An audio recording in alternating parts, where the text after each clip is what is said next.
Dar, dar, dar, dar, dar, dar.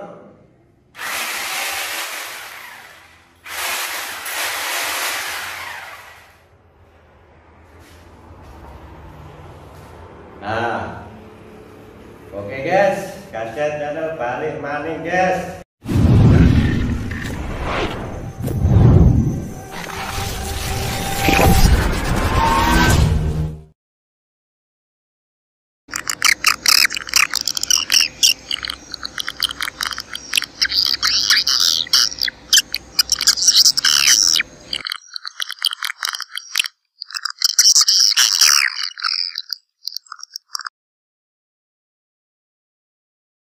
Halo guys, Gadget kembali lagi lur. Assalamualaikum warahmatullahi wabarakatuh.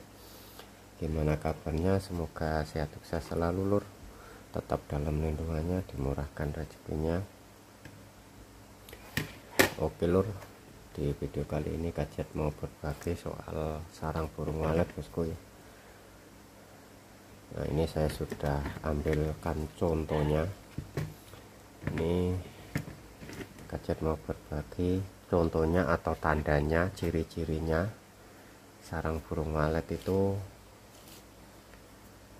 kalau gedungnya atau RBW atau gedung waletnya itu terlalu panas suhunya bosku ya, lembabnya kurang dan suhunya terlalu panas. Ini contohnya. Nah, karakter atau tandanya itu kurang lebih ada 3 bosku ya. Nah, ada 3. Nanti bagi saudaraku petani walet, kalau contoh untuk mengetahui suhu di dalam gedung itu pas, terlalu panas, suhunya pas, cocok untuk gedung walet, untuk burung dan sarang, sama terlalu panas sama terlalu dingin bosku ya. Kalau biasanya terlalu dingin itu sarangnya kuning, nah, cepat menguning seperti itu. Tapi kalau terlalu panas ya menguning tapi enggak terlalu, tapi ada ciri-ciri lain atau tanda lain seperti itu. Ini Gadget mau membahas soal gedung walet atau rumah burung walet yang suhunya terlalu panas. Oke, ini tandanya ada kurang lebih ada 3 bosku ya. Ini saya sudah ambilkan sampel atau contohnya. Oke, pertama biasanya satu warnanya ini agak menguning juga. Nah, agak menguning seperti ini, agak menguning. Ini sarang contoh sudah 1 musim bosku ya. Nah, yang pas contohnya seperti ini. Nah, ini kan sudah berbeda warna. Nah, ini contoh sama-sama 1 musim, tapi yang ini pas suhunya, yang ini terlalu panas. Nah, seperti itu, ada agak kuning bosku ya, agak kuning sedikit. Nah, seperti itu. Oke, tandanya 1 warnanya agak kuning. Kedua biasanya ini, nah seperti ini bentuknya sarang ini nggak bisa merata seperti ini, halus seperti ini bosku ya. Nah, ini keluar masuk seperti ini. Nah, ini biasanya suhunya terlalu panas di dalam gedung itu. Yang ketiga ini retak pecah atau retak bosku ya. Nah, retak panjang seperti ini, retak-retak seperti ini. Nah, ini seperti itu. Tandanya ada 3 itu bosku ya. Nanti bagi saudaraku kalau di gedung itu enggak ada tes suhu, sarang ini bisa buat kontrol suhu bosku ya. Nah, intinya bisa buat melihat suhu di dalam gedung itu sudah pas atau belum, problem atau enggak, seperti itu. Contohnya seperti ini. Kalau kita lihat masuk gedung, sarangnya ada yang 3 karakter ini, ada yang seperti ini, mananya gedung itu sudah melebihi batas ukuran panasnya. Nah, harus cepat-cepat ditanggulangi seperti itu. Sebaliknya sama, kalau nanti sarangnya cepat menguning, lepas itu sampai menjamur, nah, itu sudah terlalu dingin atau terlalu lembab seperti itu. Kalau yang pas seperti ini, kalau satu musim suhunya pas, sarangnya bagus, bentuknya halus, mangkoknya warnanya masih oke, putih, masih bisa disebut putih kapas seperti ini. Nah, ini sarang satu musim bosku ya. Nah, ini kasurannya sudah hilang, ini kasuran. Oke. Nah, untuk ciri-ciri 3 ini tadi, nah, kenapa kok seperti ini, yang ini bisa sampai pecah. Nah, ini biasanya kalau yang bisa sampai pecah ini sarangnya tipis bosku ya. Sarangnya tipis itu biasanya retak seperti ini. Tapi kalau sarangnya tebal, nah, dia nggak pecah. Nah, ini tebal ini sarangnya. Nah, ini betul-betul tebal ini. Dia ini jadi keluar masuk seperti ini. Kenapa kok ada 3 tanda ini? Karena sarangnya berbeda bosku ya. Nah, sarangnya berbeda. Ini agak tebal juga, tapi sudah retak juga ini sedikit. Nah, ini bodinya keluar masuk juga ini.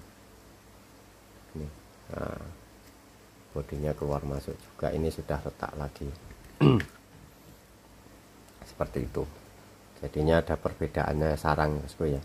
Kalau yang nggak pecah ini biasanya bentuknya keluar masuk karena tebal. Kalau yang pecah biasanya sarangnya tipis.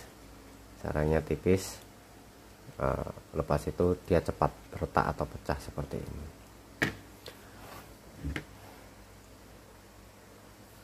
Dan kalau semakin lama atau semakin suhu panas itu terlalu panas lagi, sarang ini nanti bisa jatuh sendiri bosku ya dari tempatnya atau dari papan sirip. Nah, itu kalau terlalu panas lagi. Kalau masih melekat di papan sirip, itu suhunya panasnya belum betul-betul melebihi banyak. Nah, melebihi banyak yang batas ukuran suhu di gedung walet. Nah, tapi kalau sudah sampai jatuh ke lantai, nah, itu sudah terlalu itu bosku ya. Nah, sudah betul-betul panasnya itu terlalu. Dan apa, kalau kita sudah tahu seperti itu, nah, harus cepat-cepat ditanggulangi. Itu tandanya kalau suhu di dalam gedung itu terlalu panas bosku ya. Oke, nanti kalau apa sudah seperti itu, cepat-cepat ditanggulangi, suhunya panas diturunkan. Bisa pakai cara apa saja bosku ya. Nah, bisa pakai cara apa saja, caranya banyak.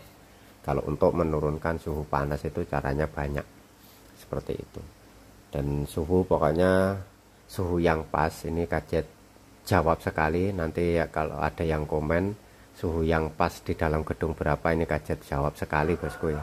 Pokoknya kalau gedung walet itu suhu yang pas itu, contoh pokoknya nggak musim, betul-betul musim hujan bosku ya. Musim hujan itu sudah berbeda, otomatis setiap hari siang malam itu suhunya dingin atau lembabnya itu lebih. Nah, kalau di musim-musim yang biasa, hujan enggak atau musim panas, nah, itu usahakan gedung walet itu mulai pagi sampai sore, nah, itu bisa berjalan suhunya bosku ya.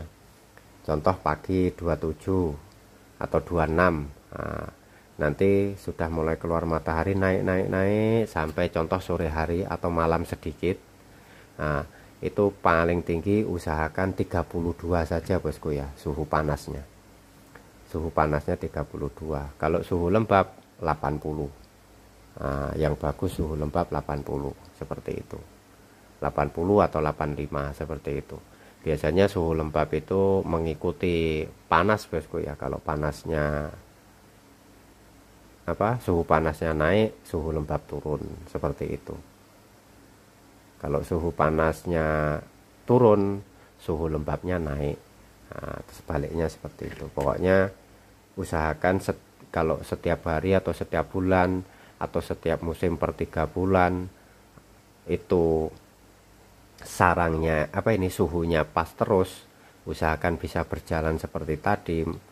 Itu nanti gedung itu bagus, kita mendapatkan sarang ini bisa sempurna seperti ini atau maksimal seperti ini, nggak cepat menguning dan nggak pecah-pecah seperti ini atau keluar masuk seperti ini. Nah, seperti itu bosku ya.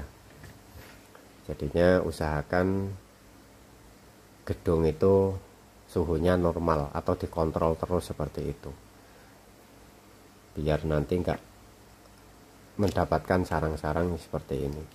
Dan suhu itu kalau di dalam gedung enggak pas, terlalu dingin atau terlalu panas, itu mempengaruhi burung juga bosku ya, mempengaruhi burung walet juga, mempengaruhi burung indukan yang besar, mempengaruhi telur, mempengaruhi anak juga. Nah seperti itu, intinya nggak bagus kalau untuk suhu di dalam gedung itu seperti itu tadi. Oke, seperti itu bosku ya. Pokoknya usahakan suhu di dalam gedung itu bisa berjalan seperti tadi. Contoh pagi 27 atau 26, nanti sudah keluar matahari, naik sampai sore hari paling tinggi 32, seperti itu. Kalau naik sampai 33 boleh saja, tapi jangan terlalu lama. Nah seperti itu. Kalau sudah naik 34 35 itu sudah terlalu, nanti jadinya sarang seperti ini. Nah seperti itu, jadinya sarang seperti ini. Oke, kurang lebih contohnya seperti ini bosku ya. Nah, kalau suhu gedung itu terlalu panas, nah, sarangnya itu contohnya seperti ini. Oke, cukup segitu saja, semoga bermanfaat. Sekian dan terima kasih. Wassalamualaikum warahmatullahi wabarakatuh.